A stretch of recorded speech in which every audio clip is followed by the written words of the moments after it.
நம்மளே ஒரு software create பண்ணால் எப்படி இருக்கும். ஸோ இப்போ இந்த பட்டனை கிளிக் பண்ண உடனே யூ கிளிக் த பட்டன், இதை ரீசெட் கிளிக் பண்ண உடனே திரும்ப கிளிக் மீ, திரும்ப ரீசெட் பட்டன். ஸோ இந்த மாதிரி ஒரு சாஃப்ட்வேரை நம்மளே எப்படி பண்ணுறது அப்படின்றத பற்றி தான் இன்றைக்கி வீடியோவில் பார்க்க போகிறோம்.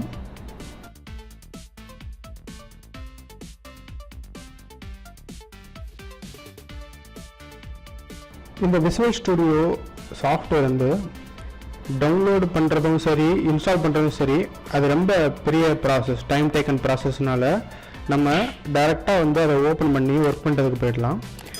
இந்த சாஃப்ட்வேர் பார்த்திங்கன்னா மைக்ரோசாஃப்ட் வெப்சைட்லேயே நமக்கு கிடைக்கிது, டவுன்லோட் பண்ணி இன்ஸ்டால் பண்ணிக்கலாம். நான் யூஸ் பண்ணுறது பார்த்திங்கன்னா விண்டோஸ் அல்டிமேட் 2012. ஸோ இதுதான் வந்து இந்த விஷுவல் ஸ்டுடியோவோட வேர்ஷன். அதுக்கப்புறம் ஃபஸ்ட்டு நம்ம பார்க்க வேண்டியது ஃபைலில் நியூ ப்ராஜெக்ட். ஸோ இதை கண்ட்ரோல் நியூ கொடுத்து ஓப்பன் பண்ணிக்கலாம். அடுத்து வந்து விண்டோஸ் ஃபார்ம் அப்ளிகேஷன்ஸ் அப்படின்றது வரும். அதை நம்ம பேர் மாற்றிக்கலாம்.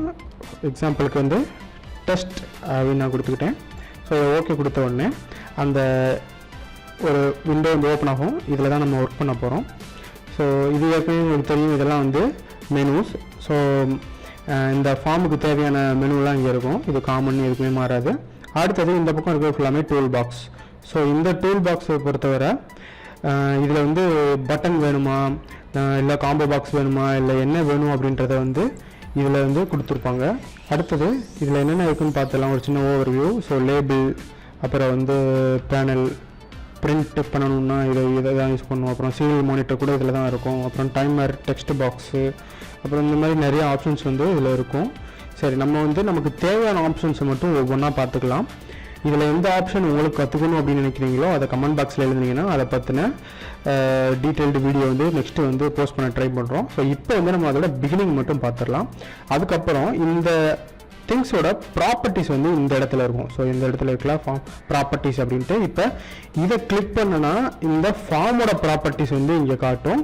இதுக்குள்ளே இது டூல் நம்ம வச்சோம்னா அந்த டூலோட ப்ராப்பர்ட்டி இங்கே காட்டும். நம்ம எக்ஸாம்பிளுக்கு ஒரு பட்டன் வந்து இங்கே வச்சிடலாம். ஸோ இப்போ இங்கே கிளிக் பண்ணோன்னா இதெல்லாம் வந்து இந்த ஃபார்மோட ப்ராப்பர்ட்டிஸ்.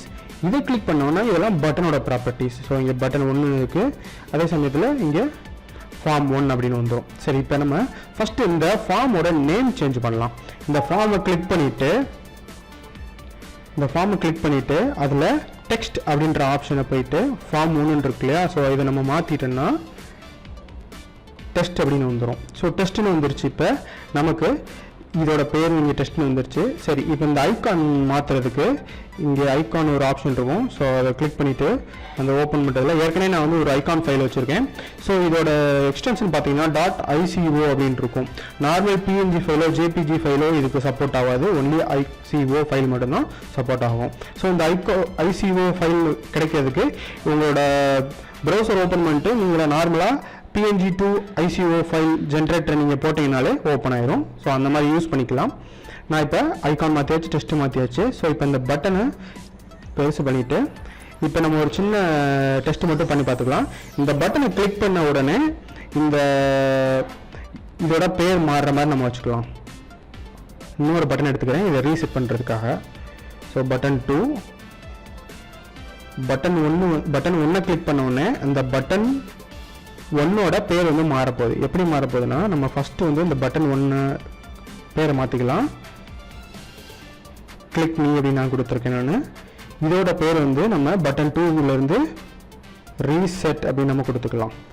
ரீசெட்டுன்னு கொடுத்ததுக்கப்புறம் ஸோ இந்த பட்டனை கிளிக் பண்ணிவிட்டு டபுள் கிளிக் பண்ண உடனே ஒரு VB ஸ்கிரிப்ட் வந்து ஓப்பன் ஆகும். ஸோ இதில் தான் நம்ம கோடிங் எழுத போகிறோம். சரி, இப்போ இந்த மாதிரி ஓப்பன் ஆகும். இதில் வந்து பட்டன் 1.click அப்படின்னு ஏற்கனவே கொடுத்துருப்பாங்க. நம்ம அதுவே ஜென்ரேட் ஆகிரும் இந்த கோடு.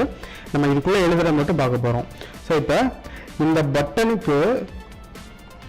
நம்ம டைப் பண்ணாலே பட்டன் 1 அப்படின்ற மாதிரி ஒன்று காட்டும். ஸோ அதை நம்ம டபுள் கிளிக் பண்ணிவிட்டு 1.text அதோட டெக்ஸ்ட்டு தான் நம்ம மாற்ற போகிறோம். அதனால் டெக்ஸ்ட்டு ஈக்குவல் டு நம்ம என்னவா மாற்ற போகிறோம் அப்படின்னா அதை டபுள் கோட்டுக்குள்ளே கொடுக்கணும். You click to the button அப்படின்னு நம்ம கொடுத்துக்கலாம். அப்போ என்ன ஆகும் அப்படின்னா, ஏற்கனவே நம்ம இதில் கிளிக் மீன் இருக்குது. ஸோ அப்போ அந்த பட்டனை கிளிக் பண்ண உடனே என்ன ஆகிடும், இதில் இருக்கிற டெக்ஸ்ட் வந்து கிளிக் மீல இருந்து யூ கிளிக் த பட்டன் அப்படின்ற டெக்ஸ்ட் மாறிடும். அதுக்கப்புறம் இந்த ரீசெட்டில் என்ன பண்ணலாம் அப்படின்னா, ரீசெட் பட்டனை கிளிக் பண்ண உடனே திரும்ப அது பட்டன் ஒன்னோட இதை தான் மாற்ற போகிறோம். So button 1 dot text equal to திரும்ப கிளிக் மீ. ஸோ இப்போ இந்த பட்டனை கிளிக் பண்ண உடனே இதோட பேர் மாறும். திரும்ப இதை கிளிக் பண்ணி பழைய பேர் வந்துடும். அதை செக் பண்ணி பார்க்குறதுக்கு ஸ்டார்ட் அப்படின்னு கொடுத்தேன்னா, ஸோ இப்போ இந்த மாதிரி ஓப்பன் ஆயிடுச்சு. ஸோ இப்போ நான் இதை கிளிக் பண்ணி பார்க்க போகிறேன். இதை கிளிக் பண்ணோடனே யூ கிளிக் த பட்டன் வந்துருச்சு. இப்போ இதை ரீசெட் கொடுத்தோடனே திரும்ப கிளிக் பண்ணிடுச்சு. இப்போ இது வந்து ஒரு சைக்கிள் மாதிரி திரும்ப இதை நம்ம பண்ணிக்கிட்டே இருக்கலாம். ஸோ இப்போ இதை திரும்ப பண்ணாலும் ஒன்றும் ஆக போகிறதில்ல. இது திரும்ப பண்ணாலும் இதில் அப்படியே செட் ஆகி நின்றோம். தேங்க்ஸ் ஃபார் வாட்சிங்.